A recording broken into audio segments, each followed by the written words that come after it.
히브리서 2장 1절 말씀 같이 보겠습니다.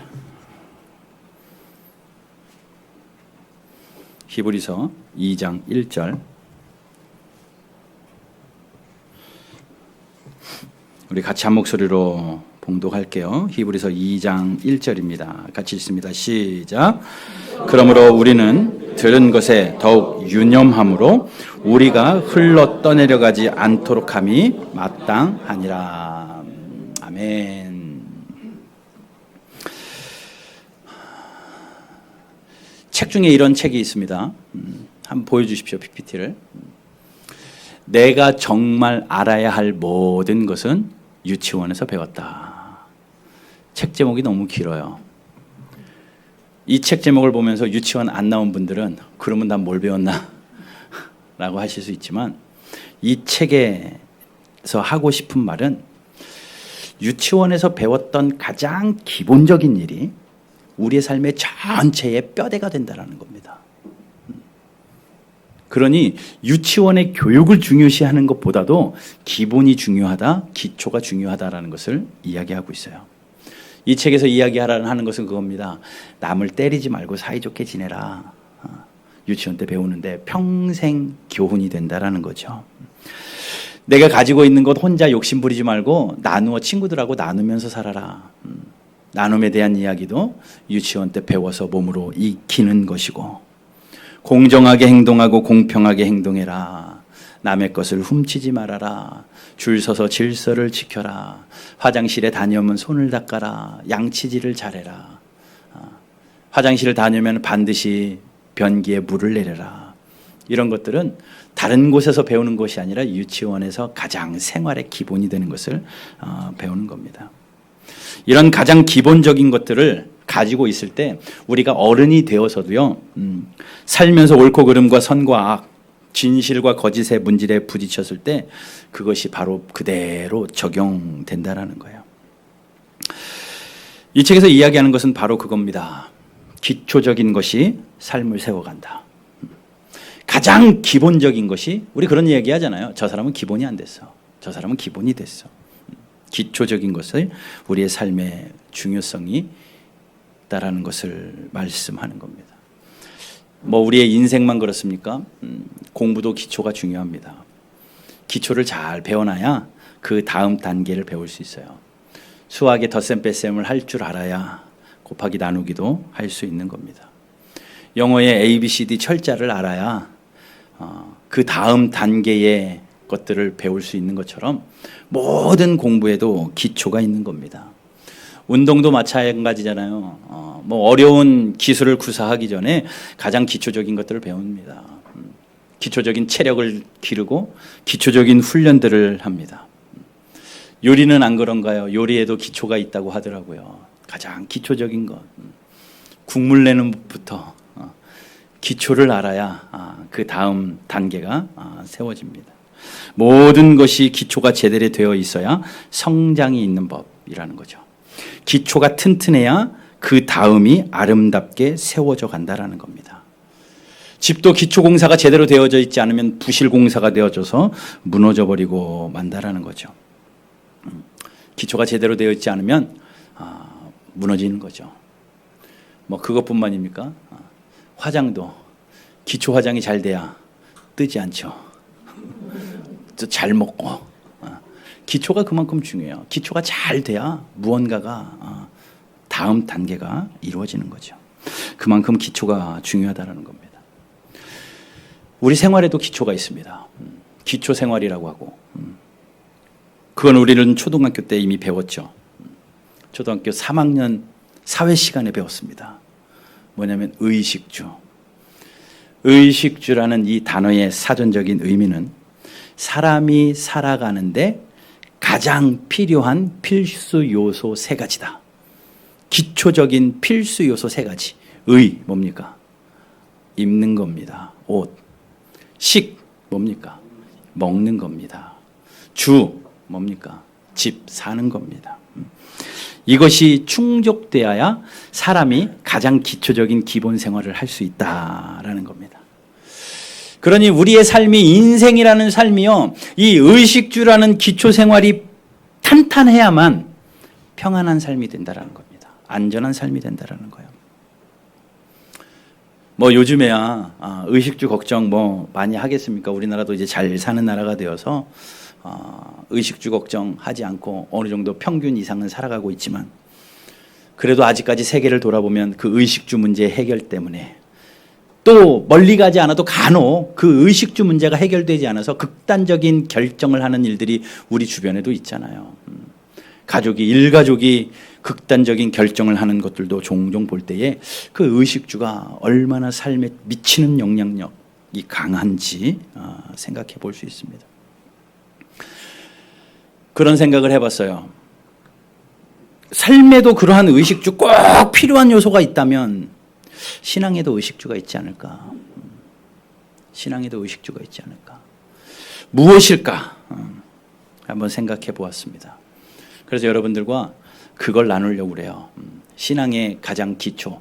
뭐 신앙의 기초를 이야기하자면 여러 가지 수만 가지를 이야기할 수도 있지만 의식주에 비추어서 3주 동안 말씀을 드릴 겁니다. 오늘은 기본적으로 전체적인 아웃라인과 서론을 말씀드릴 거고요.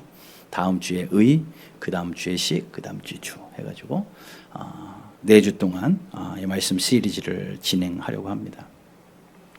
여러분 마음에 잘 새기셔서 우리의 신앙이 흔들리지 않고 우리의 믿음이 기초가 탄탄해지는 그런 믿음의 소유자들 꼭 되시기를 주님 이름으로 축복합니다. 요한계시록 14장 12절에 이런 말씀이 있어요. 같이 읽어볼까요? 시작. 하나님의 계명과 예수에 대한 믿음을 지키는 자니라. 성도들의 인내가 이거래요. 우리가 가져야 할 인내가 이거랍니다. 뭐요? 하나님의 계명을 지키는 것, 예수님을 향한 믿음을 지키는 것. 이게 쉬우면 뭐 성경에 이야기하겠어요. 인내라고 한다라는 것은 어렵다라는 것이죠. 그러니 우리가 지켜야 될 것, 하나님의 계명과 예수님을 향한 믿음이다라는 겁니다. 어렵습니다. 그리고 왜 그러해야 된다? 이유도 없습니다. 그러나 오늘 이 말씀 앞에 나온 여러분 모두, 예배하기 위하여 하나님의 말씀 앞에 나온 여러분 한 심령 모두는 주님 다시 오시는 날까지 예수님을 향한 믿음을 지켜내는 인내 있는 성도들 되시기를 주님 이름으로 축복합니다. 오늘 히브리서 2장 1절을 같이 읽었어요. 히브리서가 왜 쓰여졌는지 배경을 먼저 잠깐 설명드릴게요. 히브리서는 누가 누구에게 쓰여졌느냐면 아직 쓴 사람은 정확하지 않습니다. 여러 의견들이 있습니다. 그러니 그거는 둘째치고 누구에게 쓰여졌느냐? 유대교 그리스도인들에게 쓰여진 책입니다. 유대인들인데, 출생이 유대인들인데 회심해서 예수님을 믿기 시작한, 그래서 그리스도인이 되어진 사람들을 향하여 쓴 글입니다. 왜 썼느냐면요, 예루살렘 그 유대교에서 엄청난 박해가 일어납니다. 기독교 박해가. 예수를 믿지 못하도록 기독교 박해가 일어나고, 또 여러 가지 그리스도와 예수와 반하는 그런 문화들이 팽배해지면서 많은 사람들이 예수 믿어서 뭐하나? 라고 생각을 하는 거예요. 예수 믿어서 뭐하나? 그리고 괜히 예수 믿었다가 죽게 생겼으니 예수님을 버리기 시작을 합니다. 그래서 한 사람 한 사람 예수님께로 돌아왔던 사람들이 다시 예수님을 버리고 유대교로 돌아가는 일들이 많아지기 시작을 하는 거예요.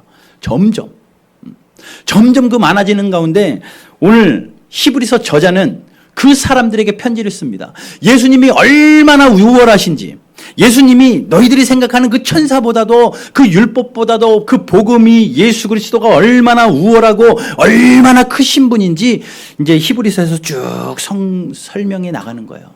그러면서 오늘 본문 2장 1절에서는 저자는 이렇게 이야기합니다. 너희들이 예수님을 향한 믿음을 버려버리고 다시 유대교로 돌아가려고 하는데 제발 그 일은 있어서는 안 된다. 히브리서에는 5가지 경고가 나오거든요. 그 5가지 경고 중에 첫 번째 경고가 오늘 본문입니다. 오늘 본문을 다시 한번 보십시오. 히브리서 2장 1절 보게 되면 그렇게 말씀을 하고 있습니다. 너희는 들은 것에 더욱 유념함으로 우리가 흘러 떠내려가지 않도록 함이 마땅하다. 자, 예수 그리스도를 버리고 다시 유대교로 돌아가는 자들을 향하여 이렇게 표현합니다. 흘러 떠내려간다. 흘러 떠내려가지 않도록 유념하는 것이 마땅하다라고 성경은 이야기하고 있어요. 흘러 떠내려간다. 이 단어는요, 원어의 뜻이 이렇습니다. 배가 항해를 하고 있는데 경로를 이탈을 해요. 자기가 가야 할 경로를 이탈해가지고 정박하지 못하고 여기저기 흘러 떠내려가는, 자기의 길을 잃어버리고 또 정박하는 그곳을 벗어나 버린 그러한 배를 의미합니다. 그러니까 중요한 것은요, 그 배는, 이 단어의 의미는 그 배는 배가 흘러 떠내려가고 있는데 자기가 그 가야 할 항로를 벗어났는지조차 몰라요.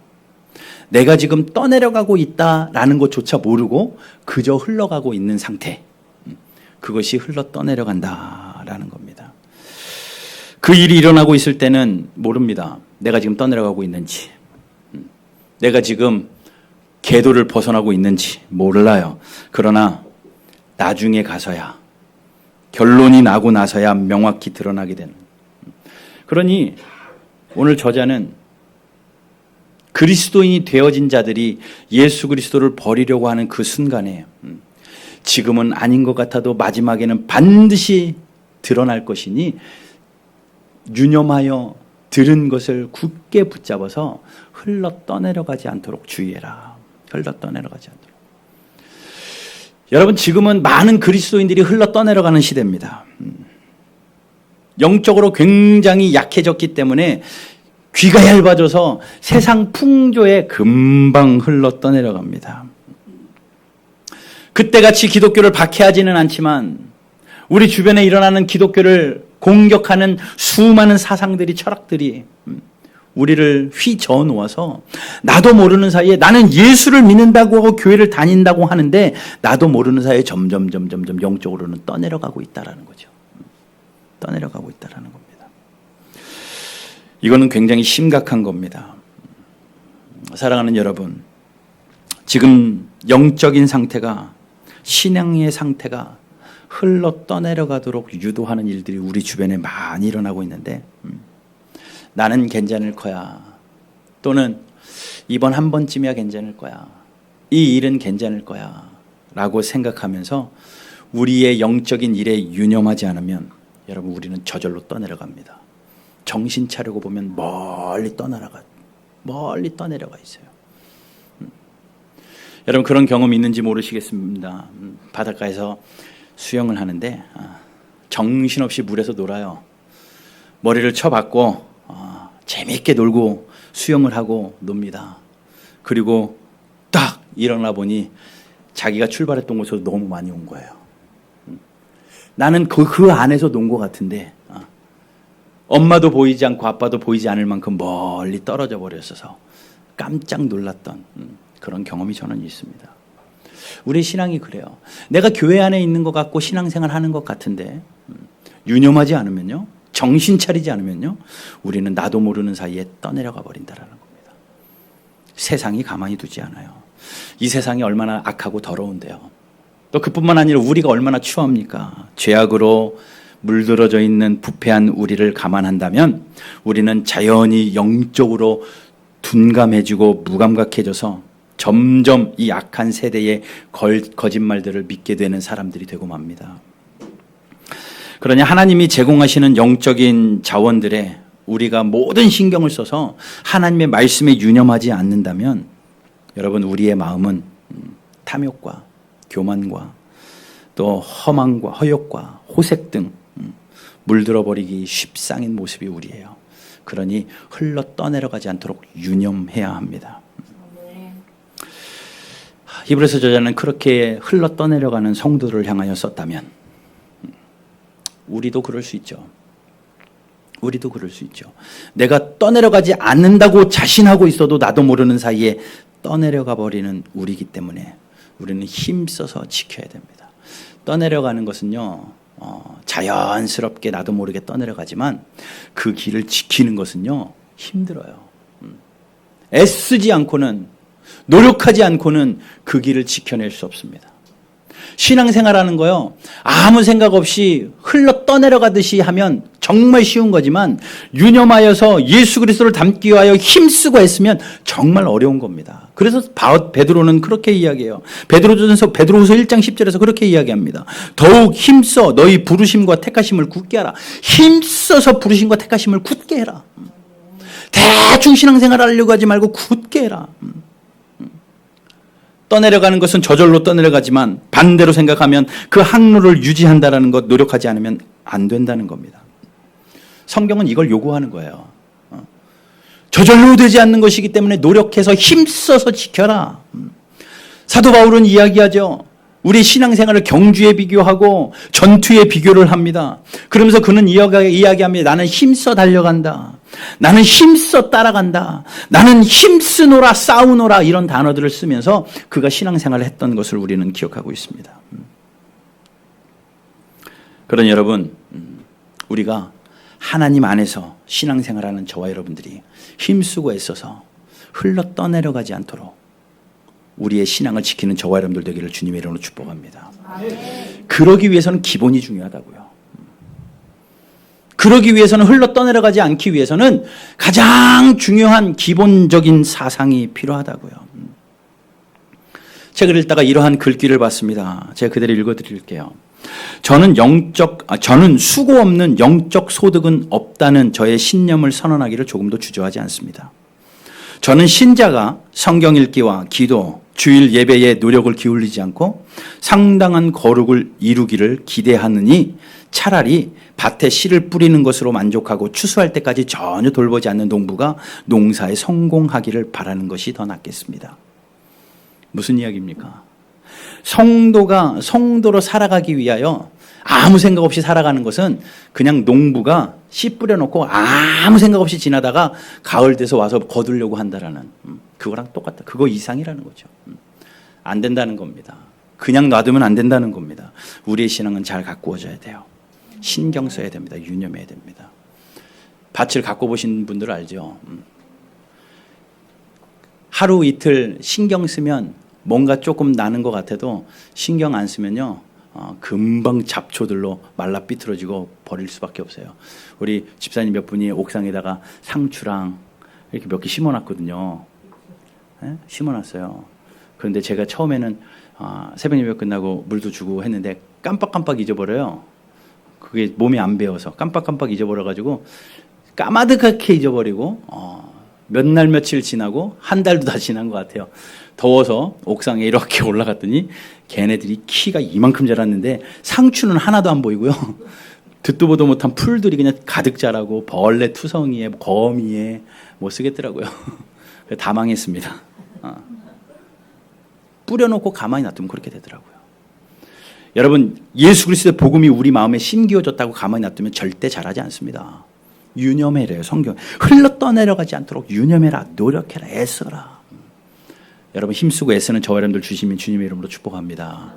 그러면 우리가 이 의식주, 이거 말씀드리려고 하는 건데, 이 의식주를 잘 붙잡으라고요. 잘 입으세요. 잘 드세요. 잘 사세요.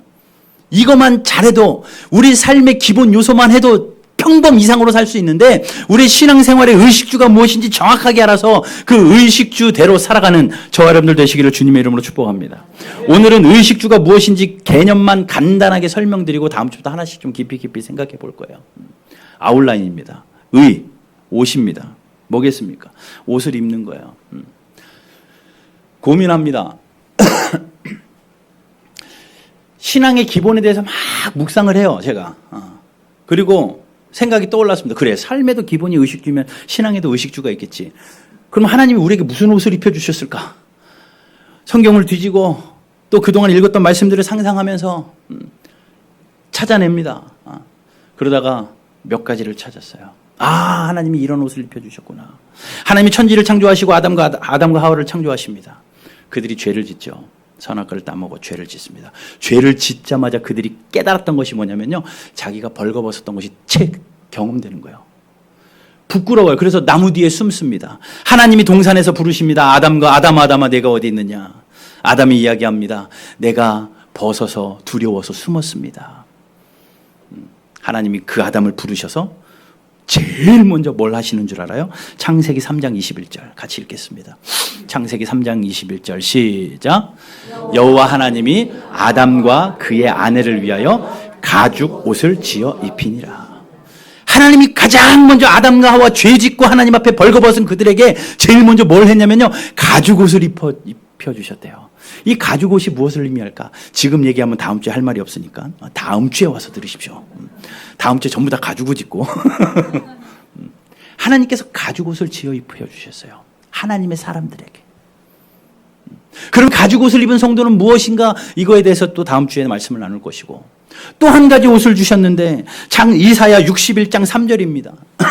무릇 같이 읽어요. 시작. 무릇 시온에서 슬퍼하는 자들에게 화관을 주어 그 죄를 대신하며 기쁨의 기름으로 그 슬픔을 대신하며 찬송의 옷으로 그 근심을 대신하게 하시고 그들이 의의 나무 곧 여호와께서 심으신 그 영광을 나타낼 자 일컬음을 받게 하려 하십니다. 근심을 대신하기 위하여 무슨 옷을 주셨대요? 찬송의 옷을 입혀주셨대요. 뭐 그 외에도 여러 가지가 있습니다. 그러나 이 두 가지를 중심으로 말씀을 드리려고 합니다. 하나님이 성도된 자들에게 가죽 옷을 입히셨다는 건 무슨 의미며, 슬픔을 대신하시고 근심을 대신하기 위하여 찬송의 옷을 주셨다면 우리는 찬송의 삶을 살아야 되지 않겠느냐. 이것이 기본이라는 거예요. 입는 거의 해결이라는 거죠. 자, 그럼 식은 뭡니까? 먹는 거예요. 식은 먹는 거. 밥입니다. 뭐겠습니까? 두말하면 잔소리죠. 말씀입니다. 에스겔 3장에 보면 이런 말씀이 있어요. 같이 읽어요. 하나님이 환상으로 에스겔에게 나타나셔서 말씀합니다. 시작. 또 그가 내게 이르시되 너는 이 두루마리를 먹고 가서 이스라엘 족속에 말하라 하시기로 내가 입을 벌리니 그가 그 두루마리를 내게 먹이시며 내게 이르시되 인자야 내가 내게 주는 이 두루마리를 내 배에 넣으며 내 창자에 채우라 하시기에 내가 먹으니 그것이 내 입에서 달기가 꿀 같더라. 에스겔이 환상 가운데 그럽니다. 하나님이 나타나셨습니다. 두루마리 성경입니다. 성경의 두루마리를 보이시면서 이것을 먹어라. 이것을 먹어라. 그러면서 뭐라고 말씀하십니까? 배에 채워라. 창자에 채워라. 그래서 그 말씀을 먹기를 시작합니다. 두루마리 말씀을 먹으니 어떻게 해요? 입에서 달기가 꿀 같았다. 꿀 같았다. 이것이 식이죠. 시편 119편 103절에는 이런 말씀이 있습니다. 다윗의 고백인데 같이 읽어볼게요. 시작. 주의 말씀의 맛이 내게 어찌 그리 단지요 내 입에 꿀보다 더 나나이다. 아멘. 하나님의 말씀의 맛이 얼마나 단지 꿀보다 훨씬 단답니다. 나는 고백. 이 말씀을 먹어야 산다라는 겁니다. 잠언 24장 13절 14절 말씀은요. PPT 없나요? 한번 말씀을 찾아보세요. 성경 말씀. 잠언 24장.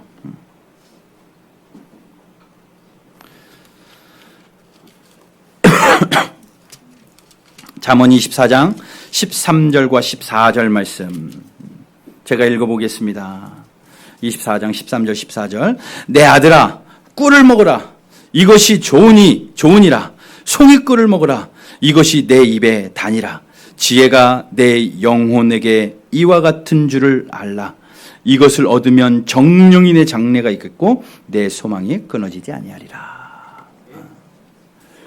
이 꿀보다 단, 송이꿀보다 단. 이것을 먹으면 정령이 하나님께서 끊어지지 않고 든든히 세움을 받는다. 이것이 바로 하나님의 말씀입니다. 말씀을 먹어라.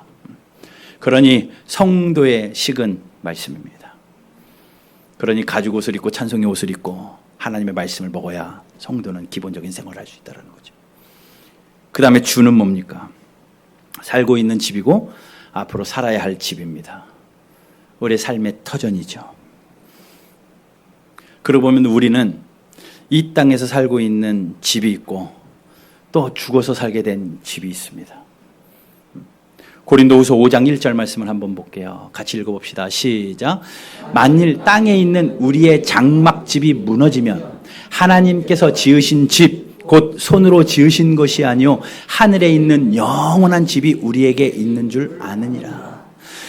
이 땅에 지어진 집은, 내가 살고 있는 집은 어느 때가 되면 다 무너지지만 하나님이 지으신 하늘에 있는 집은 영원하다라는 겁니다. 이 장막집은 우리 육체를 이야기해요. 내가 살고 있는 육신 덩어리입니다. 이 몸이 언젠가는 하나님이 부르시면 다 무너져 버릴 집이지만 우리가 죽어 천국 가면 하나님께서 영원한 집을 예비해 놓으셨다라는 거죠. 시편 65편 4절 말씀 같이 읽어보겠습니다. 같이 읽습니다. 시작. 주께서 택하시고 가까이 오게 하사 주의 뜰에 살게 하신 사람은 복이 있나니 우리가 주의 집 곧 주의 성전의 아름다움으로 만족하리라. 자, 우리가 살아야 될 것은 지금 내가 살고 있는 이 땅에서의 내 육체의 삶은 얼마나 거룩하고 깨끗하게 살아야 되느냐도 중요하지만 죽어 천국 가는 그 내 영원한 집은 믿음으로 가는 집이고, 이 땅에서 우리가 그 집을 살아갈 때에는 어떤 집을 살아야 되느냐? 내 집만이 아니라 주의 집, 하나님의 성전으로 아름다움을 보며 사는 것. 이것이 복 있는 사람이래요, 성경은. 성전을 가까이 하며 성전에 사는 사람, 이것이 복 있는 사람이랍니다.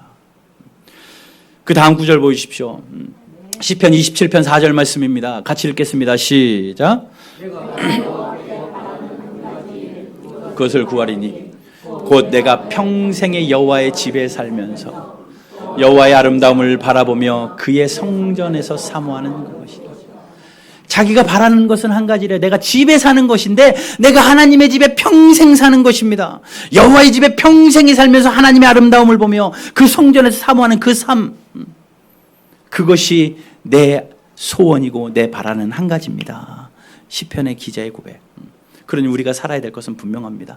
내 육신의 장막 가운데 살고 있지만 지금 이 땅에서 우리가 하나님의 성전에서 사는 그 즐거움, 교회에서 사는 즐거움, 그리고 죽어 천국에 가게 되어지니 천국에서 영원한 집에 대한 소망, 이것으로 살아가는 것, 이것이 성도의 주라는 거죠. 시편 84편 1절 말씀 없나요? 제가 한번 읽어보겠습니다. 시편 한 말씀을 찾아보십시오. 시편 84편 1절 말씀. 만군의 여호와여, 주의 장막이 어찌 그리 사랑스러운지요. 4절 말씀 보면 주의 집에 사는 자들은 복이 있나니 그들이 항상 주를 찬송하리다. 주의 집에 사는 사람이 복이 있대요. 이런 집을 살아가는 저와 여러분들 되시기를 주님의 이름으로 축복합니다. 이제 순차적으로 이거 말씀 나눌 거예요.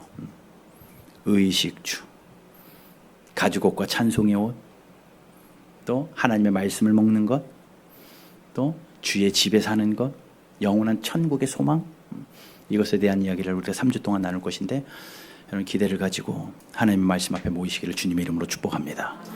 그럴 때 여러분 우리는 강해져요. 의식주가 튼튼하면 세상이 흔들 수 없습니다. 의식주가 튼튼하니까 떠내려가지 않아요. 예수 그리스도를 향한 믿음을 끝까지 지킬 수 있다고요. 하나님의 말씀 앞에 여러분 유념하여 정신을 바짝 차리고 하나님의 말씀을 받아 누리십시오. 2014년에 한 물고기가 발견됐답니다. 얼마 안 됐잖아요. 5년 전이에요. 그동안 발견되어지지 않은 물고기 하나가 발견되어졌는데 그 물고기 이름이 스네일피쉬랍니다. 스네일피쉬. 사진 보여주십시오. 마치 올챙이같이 생겼어요. 이게 금방이라도 보일 것 같은데 발견된 지 얼마 안 됐대요. 그런데 이것이 놀라운 것은요, 깊은 바다 저 밑바닥 해저에서 살고 있는데 그 깊이가 무려 8,000m랍니다. 그러니 높은 곳에는 잡히지도 않고 7,800m 밑으로, 이 물고기가 8,000m에서 잡혔대요. 8,000m 해저에서 사는 물고기래요. 바다 저 밑에는 압력이 얼마나 센지 잠수함도요 150m밖에 못 들어가는, 철로 만들어진 잠수함도 150m만 더 내려가면 그 압력에 못 이겨서 찌그러진대요. 아주 잘 만든 핵 잠수함도요 500m에서 700m까지밖에 못 내려간답니다. 1000m 이상을 갈 수가 없답니다. 그 압력 때문에, 물의 압력 때문에. 그러니 웬만한 물고기들은 그 이상으로 가면 몸이 터져버리기 때문에 살지 못하는데 이 상아리 많지 이 스네일피쉬라는 작은 별것도 아니고 약간 투명하게 생긴 이게 좀 더 똥똥하대요. 근데 물 밖으로 나오니까 쪼그라드는 거라는 거예요. 그 스네일피쉬는 무려 8,000m 밑에서 살고 있대요. 근데 그 수압이요. 얼마나 센지 1평방미터의 수압이 8,000톤이랍니다. 이것을 과학자들이 환산해 봤더니 조그마한 소형차, 모닝 같은 소형차 위에 1,600마리의 다 큰 코끼리를 올려놓는 무게래요. 그 압력이. 소형차 위에 1,600마리의 코끼리를 올려놓는 압력이 8,000m 해저에서 느껴지는 수압이랍니다. 그게 어떻게 가능하냐고요. 어떻게 보면 철갑상어 같이 막 튼튼한 고기가 살아야 될 것 같은데 투명하게 생겼고 어떻게 보면 날카로운 칼로 살짝만 해도 내장이 확 터져버릴 것 같은 올챙이와도 같이 생긴 저것이 그렇게 툭 치면은 내장이 다 튀어나올 것 같이 생겨버린 저 물고기가 그곳에 살고 있대요. 아직도 과학자들이 그 답을 찾지 못한답니다. 왜 얘가 도대체 거기 어떻게? 그러나 모두가 합의하며 결론에 내린 한 가지는 이거래요. 이 물고기는 외부의 압력에 대응할 만한 내부적인 반응력이 있기 때문이다. 당연한 거죠. 당연한 거죠. 외부의 압력을 견딜 만한 내부적인 힘이 그에게 있기 때문에 이 물고기가 8,000m 해저에서 살고 있다. 이거 외에는 아직까지 답을 찾지 못했대요.